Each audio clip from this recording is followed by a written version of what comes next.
আপনাদেরকে দিক নির্দেশামূলক বক্তব্য রাখবেন এবং আপনাদেরকে আশ্বস্ত করবেন। মঞ্চের এই ডান পাশে মিডিয়া কর্মীদের জন্য জায়গা রাখা হয়েছে, আপনারা এখান থেকে সরে যান ভাই প্লিজ।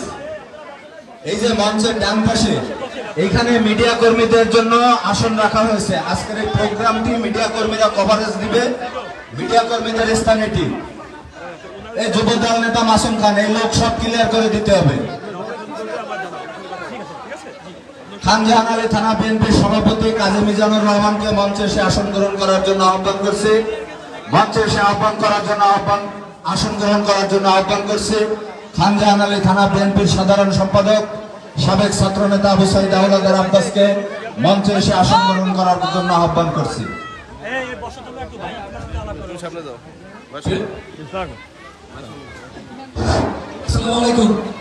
আমি আবারও সকলের দৃষ্টি আকর্ষণ করছি, এটা মিরেরডাঙ্গা ইউনিট বিএনপির মত বিনিময় সভা। যদি মিরেরডাঙ্গা ইউনিট বিএনপির বাদে কোনো লোক থাকেন, দয়া করে আপনারা মিরেরডাঙ্গা ইউনিট বিএনপির লোকজনকে বসার সুযোগ করে দেন। আর যারা বাইরে থেকে আসছেন তারা আপনারা রাস্তায় দাঁড়ান, যেহেতু এই মত বিনিময় সভাটা মিরেরডাঙ্গা ইউনিট বিএনপির। এরপরে সেনপাড়া ইউনিট বিএনপির সাথে হবে, এনাক্স বিএনপির সাথে হবে, সোনালী সবার সাথে হবে আলাদা আলাদা। শুধু এই মত বিনিময় সভাটা মিরেরডাঙ্গা ইউনিট বিএনপির সাথে। অতএব আপনারা মিরেরডাঙ্গা ইউনিট বিএনপির কর্মী এবং পেশাজীবীর লোকজনদের বসার সুযোগ করে দেন, এটা আপনাদের সকলের সহিত বিনয়ের সহিত অনুরোধ করছি।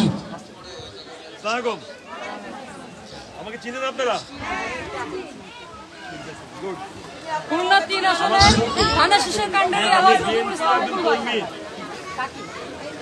দলের থেকে আসছি আপনাদের সাথে কথা বলার জন্য। ভালো আছেন আপনারা? ভাই একা সবার সঙ্গে মত বিনিময় করবে, আপনারা ভাইয়ের সাথে কেউ থাকবেন না। ভাইয়ের সঙ্গে অনেকের কথা থাকতে পারে, আপনারা থাকলে তারা বলতে দ্বিধাবোধ করতে পারে। এই কারণে আপনারা কেউ ভাইয়ের সঙ্গে থাকবেন না, ভাই একা সবার সাথে মত বিনিময় করবেন। আপনারা কেউ ডিস্টার্ব করবেন না, দাঁড়ায় থাকেন, ভাই আপনাদের সাথে দেখা করবে। সম্মানিত উপস্থিতি, এসএসবি 2 নং ওয়ার্ড বিএনপির অন্তর্গত মিরেরডাঙ্গা ইউনিট বিএনপি ও সকল শ্রেণী পেশার মানুষের সাথে আজকের এই মত বিনিময় সভায় ইতিমধ্যে আমাদের মাঝে এসে উপস্থিত হয়েছেন। আজকের এই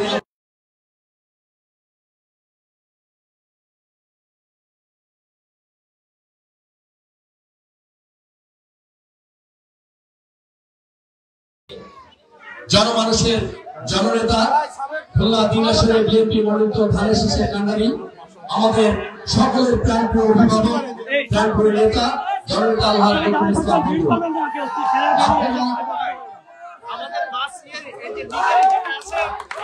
আপনাদের এই অঞ্চলে, আপনাদের এই এলাকায় কি কি সমস্যা আছে, কি ধরনের সুযোগ সুবিধা পেলে আপনাদের এই অঞ্চলে আপনাদের কারো সমস্যা থাকলে বলতে পারবেন, তার কাছে বলছি আগে যে কথা আছে আপনারা আমাদের আজকে প্রধানমন্ত্রীর সাথে সেই মত বিনিময় করবেন।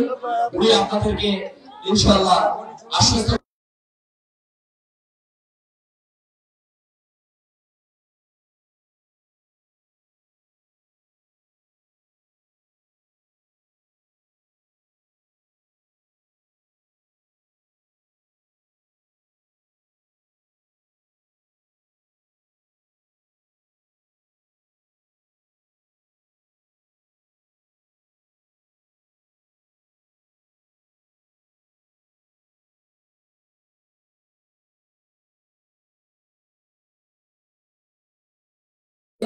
এই খোলা মাঠে বিএনপি সভা করতে পারছে। বিএনপি সাধারণ মানুষ, এই অঞ্চলের সাধারণ মানুষ মতামত ব্যক্ত করতে পারছে।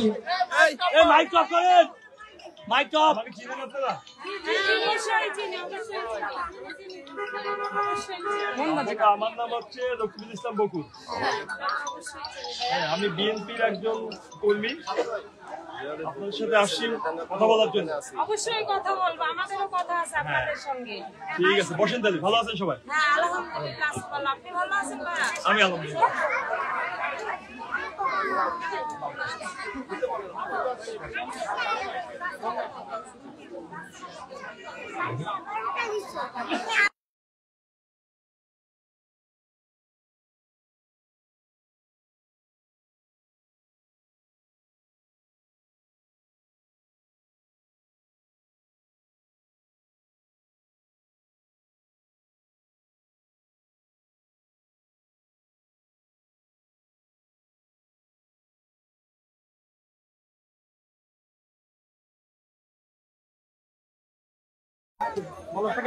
ঠিক আছে, আমরা আজকে একটু মত বিনিময় করবো আপনাদের সাথে, কথা বলবো।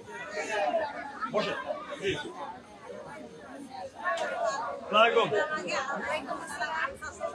আমাকে চিনতে পেরেছেন? চিনেন আমাকে? গণমানুষের নেতা, আমার নাম বকুল। খুলনা 3 আসনের এমপি ক্যান্ডিডেট। সামনে চলে আসতেছে ফোনটা সরান। হ্যাঁ? এই আপনি আপনাদের সাথে আসলে একটু কথা বলার জন্য, মত বিনিময় করার জন্য 5 থেকে পরে আপনারা একটু জায়গা দেন, আপনার সমস্যা না শরীরে। এদিকে আসেন, এই পাশে আসেন। মাইক দিব আমি, মাইক এই পাশে আসেন। ভাই এই কথা বলুন। আপনি বসেন, বসেন, আপনি বসে কথা বলেন। একটু দূরে যান, আপনি বসেন, এখানে বসে কথা বলেন। আচ্ছা আসুন।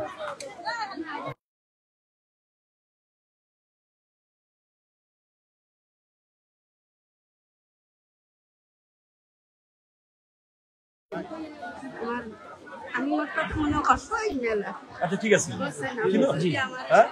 তুমি এত নোট দাও, তুই এত লোকের ভাই, সমস্যা। আমি সকালে চিনি, আমি সকালে নোট। না কি কি সমস্যা নোট নেওয়া, তাহলে তো মনে থাকবে না। জি ভাই, আমি অবশ্যই মনে থাকবে। আমি থাকবে? সবার পাশে যাই, জি। ওর কাছে বলবেন কি করতে হবে, আমি ব্যস্ত করবো।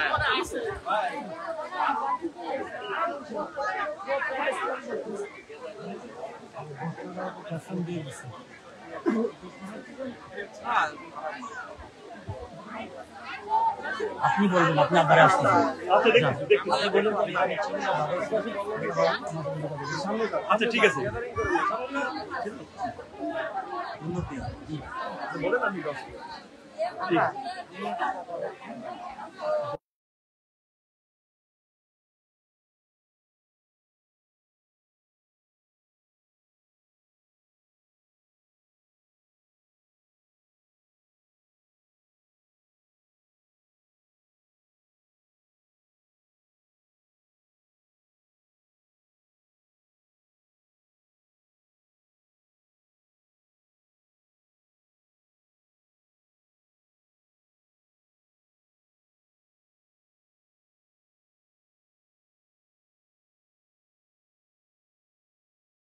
সবার নোট করে রাখুন ভাই। আমি সবাইকে চিনি ভাই, আমি সবাইকে চিনি ভাই।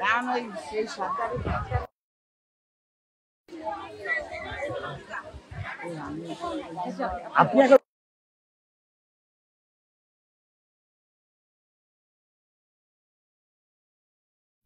আচ্ছা আমি দেখি হ্যাঁ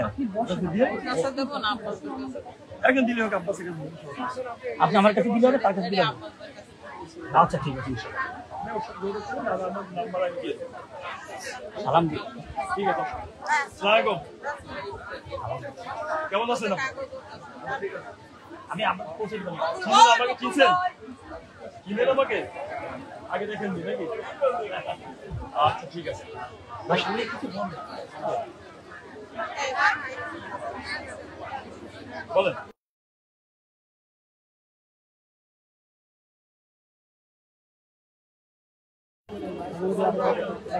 ভাই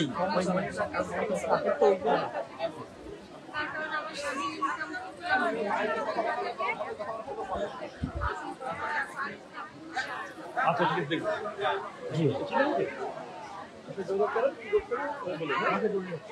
নাম্বার দিন, বসে না।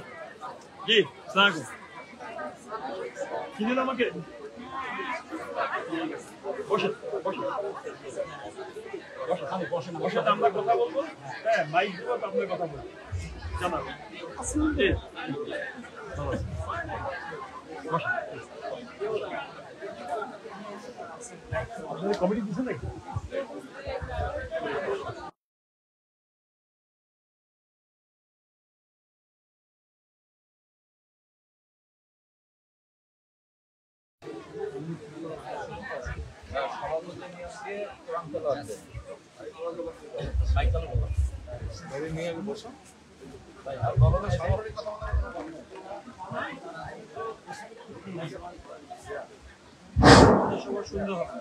আমাদের আজকের এই মত বিনিময় সভার মাননীয় প্রধান অতিথি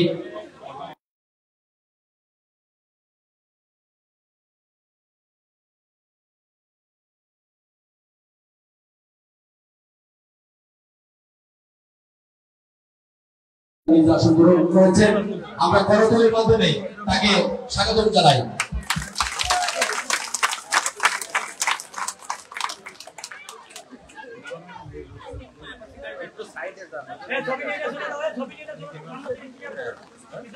এখন আজকের এই সভায় সভাপতিত্ব করবেন কেসিসি 2 নং ওয়ার্ড বিএনপির সভাপতি ইকবাল হোসেন মিজান। আমি ইকবাল হোসেন মিজানকে এই সভায় সভাপতিত্ব করার জন্য অনুরোধ করছি। এখন অনুষ্ঠান শুরু করছি। পবিত্র কোরআন কালাম থেকে কোরআন তেলাওয়াত করছেন মাওলানা মোহাম্মদ ইমদাদুল হক, ইমাম ও খতিব আল আকসা জামে মসজিদ মিরেডাঙ্গা। এই সামনে দিন, তার সাইড আপনি ইয়া করেন না, আর ভাই দুইজনের সামনে দিন। আপনি একটু ভিডিও সিন সাইডে দাঁড়ান, আর হবে না, একটু থাক বসে, এখানে একজন বসে। আচ্ছা বসে এই শ্যাম, তুমি কি এটা বসে? হ্যাঁ ওইটা আমি বসি, আপনি এটা বসে।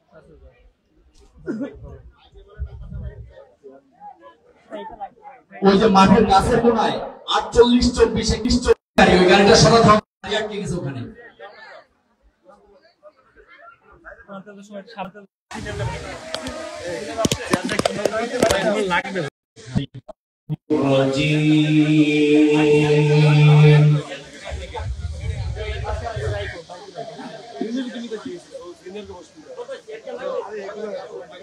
بسم الله الرحمن الرحيم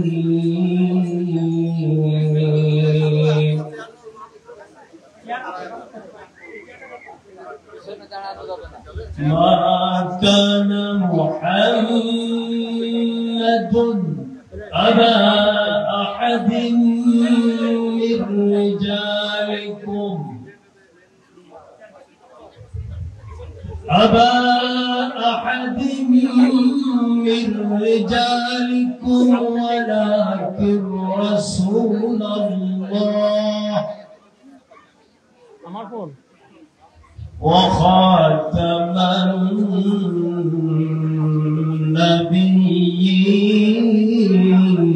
النبيين وكان الله بكل شيء عليما يا أيها الذين آمنوا اذكروا الله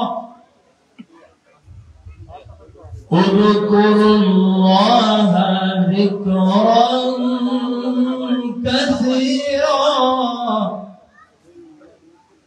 وسبحوه بكرة وأصيلا والذي يصلي عليكم وملائكته ليخرجكم من الظلمات إلى النور وكان بالمؤمنين رحيما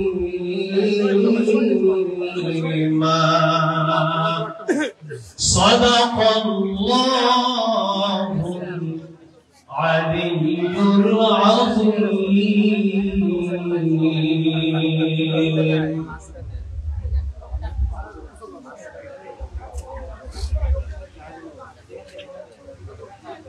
সম্মানিত উপস্থিতি, পবিত্র কোরআনে পাক থেকে তেলাওয়াত করলেন মাওলানা ইমদাদুল হক।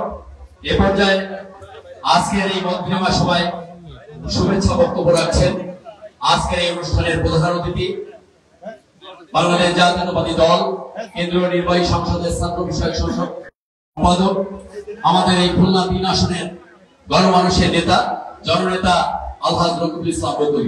বক্তব্য রাখছেন জননেতা আলহাজ রকিবুল ইসলাম বকুল।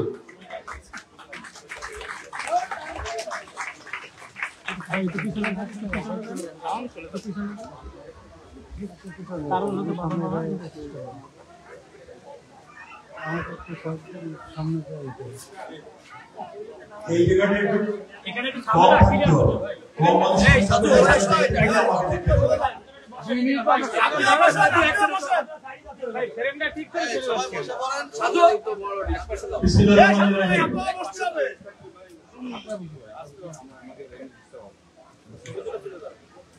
বাংলাদেশ জাতীয়তাবাদী দল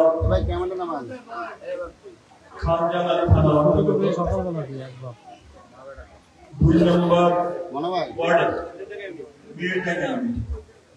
মিলিটারি ইউনিটের আজকে আমাদের এই মত বিনিময় সভায় আপনি কি ভিডিও করবেন? তাহলে আপনার হাইটে চলে আসবে, ম্যাক্সিমামই আমাদের একটু সাইডে যান তাহলে। আমি ঠিক আছে। এই অঞ্চলের আমার সম্মানিত এলাকাবাসী আছেন, এখানে আমাদের মামলা আছেন, আর আমার মনে হয় বাইরে যারা দাঁড়িয়ে আছেন আমার দলের অঙ্গ সংগঠনের নেতা কর্মীরা মনে হয় নাকি? মূলত আজকে আমরা এখানে উপস্থিত হয়েছি আমাদের মহানগর বিএনপির সম্মানিত সভাপতি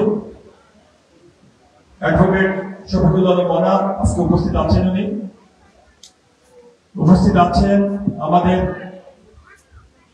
এই খানজাহান আলী থানার সংগ্রামী সভাপতি কাজী মিজানুর রহমান, সাধারণ সম্পাদক আমাদের আব্বাস, উপস্থিত আছেন সংগঠন সম্পাদক সোহাগ, এই ওয়ার্ডের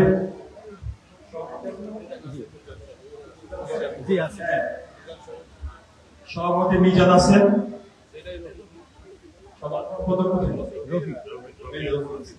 রফিক আছেন, সংগঠন সম্পাদক ডাক্তার দইস সহ আমাদের এই ইউনিটের নেতৃবৃন্দ আছেন এখানে আমাদের সাথে পাশে। অঙ্গ সংগঠন আগে বললাম আছেন।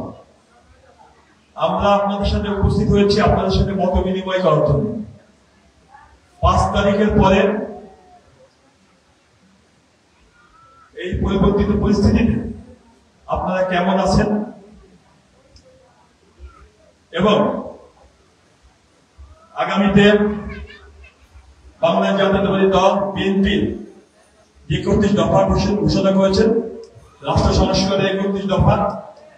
এই 31 দফার আলোকে কিভাবে দেশ নায়ক তারেক রহমানের নেতৃত্বে আগামী সুন্দর বাংলাদেশ গঠিত হয় আজানের জন্য আমরা মনে একটু বিরতি দিতে পারি, একটু সময় নেব, তারপরে আবার শুরু করব।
একটা লোক 10-20 মিনিট দেখবে, একটা লোক ধরতে বাইরে না দেখেছি।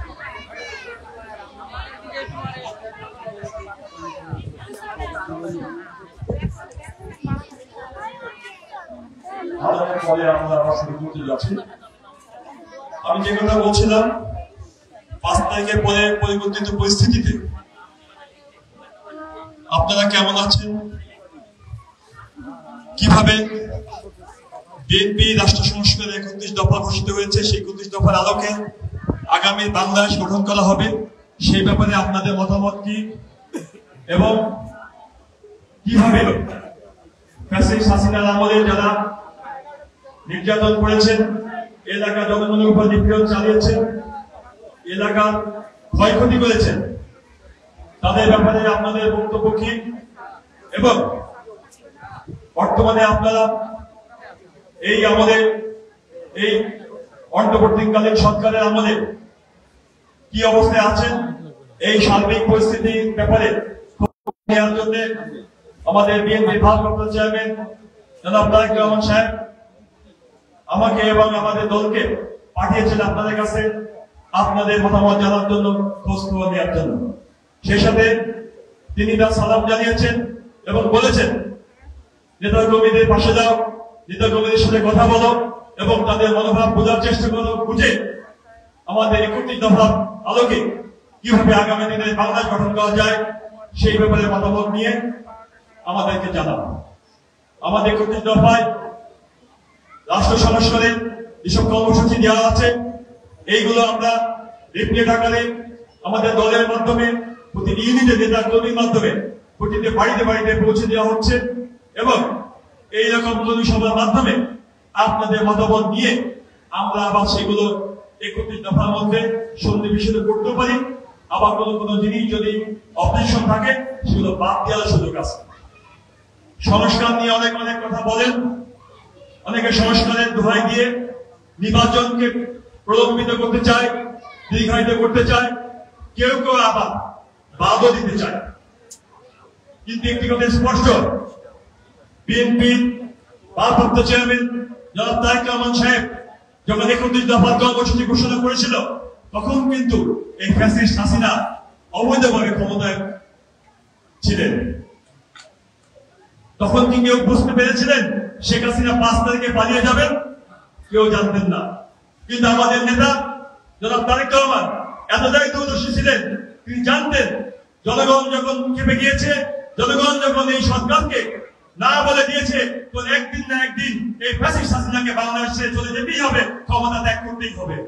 এবং সেই দিনই জনগণকে সাথে নিয়ে, জনগণের পছন্দ অনুযায়ী, জনগণের মতামত অনুযায়ী বাংলাদেশের রাষ্ট্র সংস্কারের যে কর্মসূচি, সেই কর্মসূচি দিতে হবে। সেই জন্যই তিনি 31 দফা দিয়েছিলেন। এটা 5 তারিখের আগেই উনি দিয়েছিলেন। 5 তারিখের আগেই, প্রায় 2 বছর আগে তিনি রাষ্ট্র সংস্কারের কর্মসূচি ঘোষণা করেছিলেন। সুতরাং সংস্কার বিএনপি চায়, বিএনপি দিয়েছিল প্রথম রাষ্ট্র সংস্কারের কর্মসূচি। সুতরাং সংস্কার নিয়ে যারা বড় বড় কথা বলে, সংস্কার দোহাই দিয়ে যারা জনগণের সরকার প্রতিষ্ঠার তালবানা করে, তারা বেসিক্যালি সংস্কার চায় না।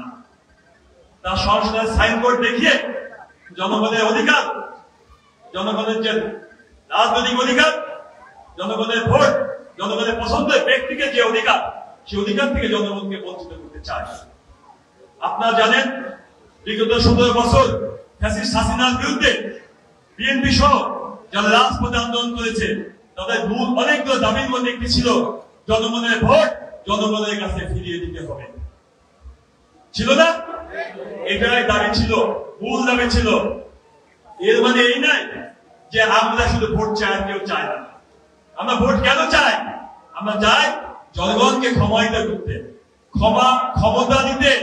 জনগণ যদি ক্ষমতা প্রাপ্ত হয়, জনগণের ভোটে যদি সরকার নির্বাচিত হয় কিংবা জনগণের প্রতিনিধি নির্বাচিত হয়, সেই ব্যক্তি এবং সেই দল জনগণের কাছে জবাবদিহিতা করতে বাধ্য থাকবে। জনগণের সুখ দুঃখে জনগণের পাশে থাকতে বাধ্য থাকবে। কারণ সে যদি না থাকে, পরবর্তী নির্বাচনে জনগণ তাকে আর ভোট দিবে না। এটা জনগণের ক্ষমতা।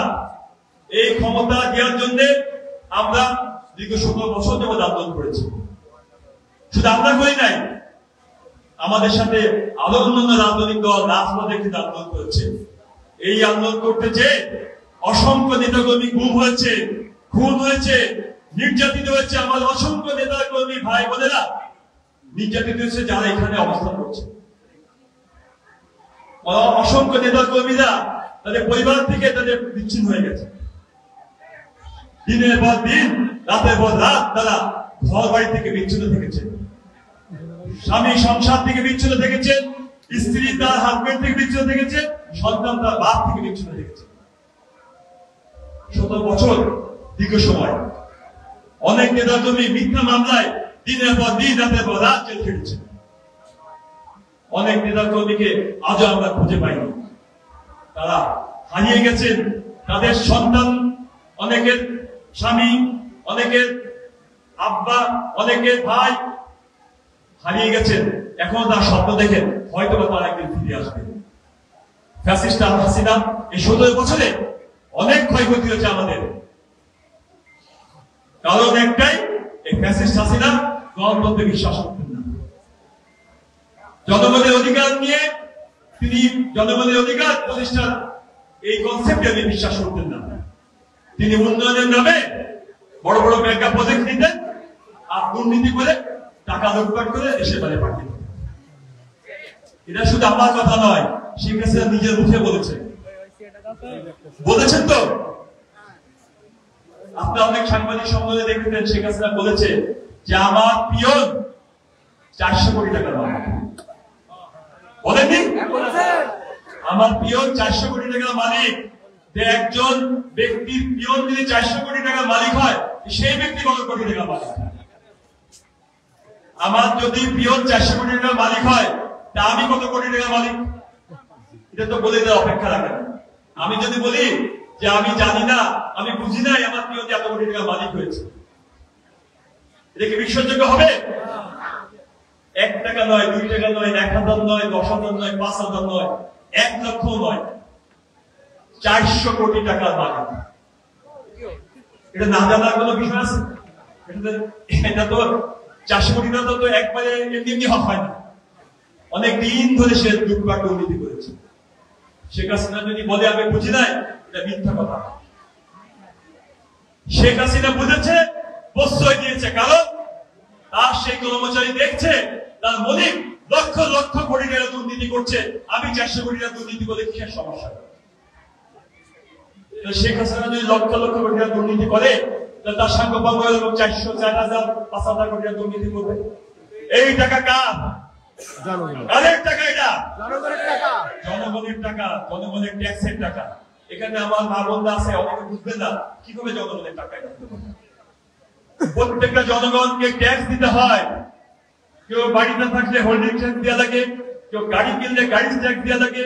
আমরা যখন বিভিন্ন সেবা টেবা নিতে যাই হসপিটালে, ওইখানে ভ্যাট ট্যাক্সের ব্যাপার আছে। ভ্যাট নাম শুনেনি? ভ্যাট ট্যাক্স বিভিন্ন ভাবে এইসব টাকা অন্তর্ভুক্ত করতে করতে রাষ্ট্রের কোষাগারে জমা হয়। ওখান থেকে এই টাকাটা বিভিন্ন উন্নয়ন প্রকল্পের নামে বরাদ্দ হয়। এখানে মনে করেন একটা রাস্তা বরাদ্দ হয়েছে, আমি আপনি জানি না, ওই পেতাত্তা বাহিনীর আন্ডার ঠিকই জানেন এখানে রাস্তার জন্য 5 কোটি টাকা বরাদ্দ হয়েছে। সে 5 কোটি টাকা কাজ না করে বিল তুলে নিয়ে চলে গেছে। এরকম হয়েছে তো সারা বাংলাদেশের সব জায়গায় এই টাইপের উন্নয়নের নামে টাকা বরাদ্দ হয়েছে, উন্নয়ন না করে টোটাল টাকাটাই তারা লুটপাট করে দিয়ে গেছে। তারা দেখিয়েছে যে আমরা পদ্মা সেতু তৈরি করেছি। পদ্মা সেতু আমাদের দেশ নেত্রী বেগম খালেদা জিয়া উদ্বোধন করেছিল প্রথম, কিন্তু পদ্মা সেতুর নামে যে মেগা লুটপাট, যে টাকা খরচ করেছে এই টাকা দিয়ে 3টা পদ্মা সেতু তৈরি করা যাবে। এই টাইপের বড় বড় প্রকল্প তারা হাতে নিয়েছে কেন? বড় বড় দুর্নীতি করার জন্য। ছোট ছোট দুর্নীতি করে অনেক সময় লাগবে, একবারে একটাই খেয়ে ফেলতে হবে। এই টাকা জনগণের টাকা। আপনারা দেখেছেন যে ফরিদপুরের ছাত্রলীগের একজন সভাপতি, সে 2000 কোটি টাকা মালিক। 2000 কোটি টাকা মালিক। এটা আমাদের কথা নয়, এটা তাদের কথা, তাদের অন্তঃকন্দলে এটা পেপারে এসেছে, তাদের কথা। এইরকম প্রত্যেকটা অঞ্চলে এরকম লক্ষ লক্ষ কোটি টাকা দুর্নীতি হয়েছে, লুটপাট হয়েছে। আমাদের এই 3 আসনের সমস্ত মিল কলকারখানাগুলো বন্ধ করে দেওয়া হয়েছে। কি জন্য? একটাই উদ্দেশ্য, লুটপাট করা। একটা উদ্দেশ্য, এখানে মিল বন্ধ করে দিয়ে শ্রমিকদের বের করে দিয়ে এইসব যন্ত্রপাতি বিক্রি করে দিতে হবে, মালিক দামে জমি বিক্রি করে দিতে হবে। শ্রমিকদের দিকে তা তাকাননি। কেন? ওই যে প্রথমে বলেছিলাম, তারা ভোটে বিশ্বাস করে না, ভোট দিলে আপনার কাছে জবাবদিহি করতে হবে, এই জন্য তারা ভোট জিনিসটাই তুলে দিয়েছে। একবার নির্বাচন হয়েছে, নিজে নিজেকে প্রধানমন্ত্রী ঘোষণা করে দিয়েছে, 154টা আসন নিজেই ঘোষণা করে দিয়েছে। আরেকবার হয়েছে, জনগণ দিনে ভোট দিতে যাবে, দেখে রাতে সব ভোট হয়ে গিয়েছে, দিনে ভোট রাতে। আর আরেকবার আমি আর ডামি, একজন বলেছে আমি আর ডামি, আমি বলি আমরা মামলা ভোট করে ফেললাম। এইভাবে অবৈধভাবে সে ক্ষমতায় থাকতো। একটাই বিষয়, জনগণের হাতে ক্ষমতা দেওয়া যাবে না। কিন্তু ওই যে দিনে দিনে বাড়িয়েছে, দেনা শোধিত হইবে দিন, এইভাবে করতে করতে করতে করতে 17টা বছর কাটিয়ে দিয়েছে। জনগণকে নির্যাতন করতে করতে করতে করতে 17টা বছর কাটিয়ে দিয়েছে। ঠিকই যখন সময় এসেছে, জনগণ কিন্তু রাজপথে নেমে এসেছে। আপনারা দেখেছেন, আমাদের শ্রমিক ভাইরা, ছাত্র ভাইরা, শিক্ষকরা, বিভিন্ন শ্রেণী পেশাজীবী মানুষেরা, আমাদের রাজনৈতিক দলের নেতা কর্মীরা সবাই নেমে এসেছে শেখ হাসিনার বিরুদ্ধে। শেখ হাসিনা কি পেরেছে বাঁচতে?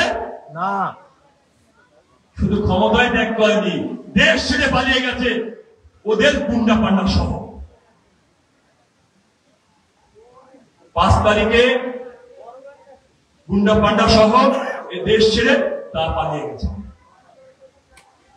5 তারিখের পরে একটি নতুন অন্তর্বর্তীকালীন সরকার ক্ষমতা এসেছে। আমরা 17 বছর যাবত যে আন্দোলন শুরু করেছিলাম, সেই আন্দোলনের পার্ট আমরা শেষ করতে পেরেছি শেখ হাসিনার পতনের মাধ্যমে। আর একটি অধ্যায় বাকি আছে, সেটা হচ্ছে জনগণের ভোট জনগণের কাছে ফিরিয়ে দিতে হবে, জনগণ তার পছন্দের ব্যক্তিকে ভোট দিবে, তার পছন্দের সরকার সে গঠন করবে। এই জন্য অনতিবিলম্বে এই সরকারের কাছে আহ্বান থাকবে, আপনারা নির্বাচনের তারিখ ঘোষণা করবেন। কারণ যত তাড়াতাড়ি তারিখ ঘোষণা করবেন, যত তাড়াতাড়ি নির্বাচন হবে, সুষ্ঠু নিরপেক্ষ নির্বাচনের মাধ্যমে জনগণ তার পছন্দের সরকার গঠন করলেই জনগণের উন্নয়ন হবে, জনগণের চাহিদা অনুযায়ী দেশে কর্মসংস্থান সৃষ্টি হবে। আজকে আমাদের এই অঞ্চল থেকে শুরু করে সারা খুলনা শহরে আজ মাদকের একটি স্বর্গরাজ্যে পরিণত হয়েছে, সন্ত্রাসের স্বর্গরাজ্যে পরিণত হয়েছে।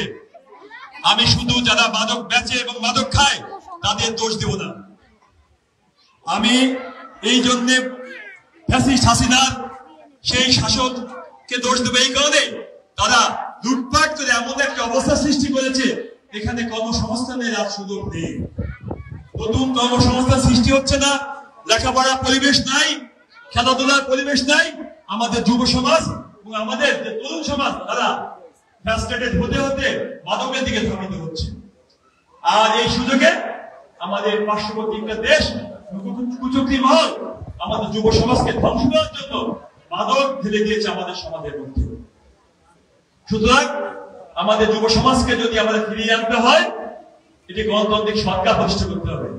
আমাদের তরুণ সমাজকে যদি আমাদের সুপথে ফিরিয়ে আনতে হয়, সুন্দর পরিবেশ তৈরি করতে হবে, লেখাপড়ার পরিবেশ তৈরি করতে হবে, শিক্ষার পরিবেশ তৈরি করতে হবে এবং কর্মসংস্থানের সুযোগ সৃষ্টি করতে হবে।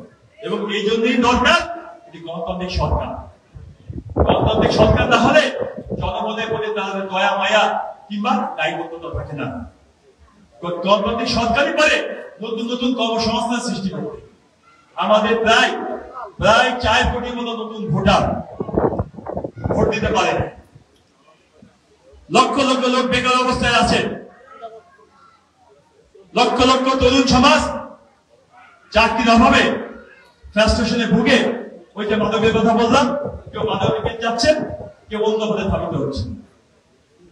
আমরা চাই যে অনতিবিলম্বে একটি সরকার গঠিত হোক, যে সরকার জনগণের সাথে মিশবে, জনগণের কথা বুঝবে, জনগণের পক্ষে একটি সরকার গঠন করে আগামী দিনে নতুন বাংলাদেশ গঠন করবে, যে বাংলাদেশে কয়েক কোটি বেকারের চাকরি সংস্থান তৈরি হবে, যাতে আমাদের বেকার সমস্যা দূর হয় এবং আমাদের ধ্বংসপ্রাপ্ত যুব সমাজকে আমরা মাদক থেকে ফিরে আনতে পারি। এই যে আমরা যে কথাগুলো বললাম, এটা কেন বলতে পারছি? আগামী দিনে অবশ্যই একটি নতুন সরকার গঠন হবে এবং সেই নতুন সরকার কিভাবে গঠন হবে, যারা সরকার গঠন করবে তারা সরকারের কোন কোন এজেন্ডাগুলো, জনগণের কোন কোন এজেন্ডাগুলো বাস্তবায়ন করবে, এই ব্যাপারে আলাপ আলোচনা করার জন্য, এই ব্যাপারে মতামত দেওয়ার জন্য আজকে আমরা এখানে উপস্থিত হয়েছি। আজকে আমাদের এইসব নেতৃবৃন্দ আমরা বক্তব্য দিব না, আমি শুধু বলবো যে মাইক আপনাদের কাছে যাবে, আপনারা আপনাদের সমস্যার কথা বলবেন আর আমরা শুনবো। আজকে আপনারা বলবেন, আমরা শুনবো। অন্যদিন আমরা বলি, আপনারা শুনেছেন। আজকে আপনারা বলবেন, আমরা শুনবো।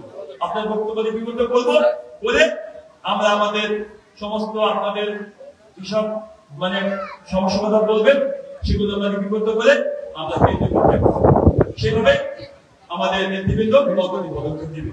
এখন আমাদের নামাজ শুরু হবে। আমরা যারা নামাজ, আমি আপনাদের সঙ্গে সকলে আমরা মসজিদে যখন নামাজ পড়বো, এসে আমাদের পরবর্তী বক্তৃতা শুরু হবে। সেটা আমি বিদায় নিচ্ছি। আল্লাহ হাফেজ। নামাজের পরে আপনাদের মতামত ভাই শুনবেন। নামাজের জন্য 10 মিনিট, নামাজের পরে